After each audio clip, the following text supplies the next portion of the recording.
కుంభరాశి కుంభరాశి వారికి 4 గ్రహాల యొక్క ఉత్తమోత్తమమైనటువంటి శుభ ఫలితాలు ఇచ్చేటటువంటి కాలం ఈ వారం అని చెప్పి తెలియచెప్పడం జరుగుతోంది. ఈ 10 మే నుంచి 16 మే వరకు గల కాలానికి అత్యద్భుతమైన ఫలితాలు ఉన్నాయండి.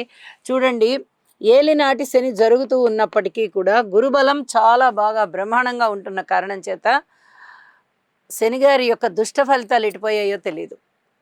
గురువుగారి యొక్క పంచమ స్థాన సంచారము, నవమ దృష్టి చాలా అద్భుతమైన ఫలితాలను ఇస్తోంది. రాశిని చూస్తూ ఉన్న కారణం చేత కీర్తి ప్రతిష్టలు వస్తాయి. పంచమ స్థానంలో ఉంటున్న కారణం చేత సంతానం చాలా చాలా బాగుంటారు. అలాగే బుధక్షేత్రంలో ఉన్నందువల్ల మంచి జ్ఞానం వీళ్ళు సేకరించుకోగలుగుతారు, జ్ఞానాన్ని బాగా సముపార్జించుకోగలుగుతారు. మాతృవర్గ రీత్యా బాగుంటుంది, స్థిర చిరాస్తుల రీత్యా బాగుంటుంది, విద్యార్థులకు బాగుంటుంది, స్త్రీలకి చాలా చాలా బాగుంటుంది. అన్నదమ్ముల యొక్క సహాయ సహకారాలు బాగా మిన్నంటి ఉన్నాయా అన్నంత గొప్పగా ఉంటాయి. కోర్టు కేసుల విషయంలో మటుకు జాగ్రత్త వహించండి. అలాగే ఆరోగ్య విషయంలో కూడా జాగ్రత్త వహించండి. రాశిలో ఉన్నటువంటి రాహు కానీ, రాశిని చూస్తున్నటువంటి కేతువు కానీ, ఈ 2 గ్రహాలు చాలా ఇబ్బంది పెట్టేటటువంటి గ్రహాలే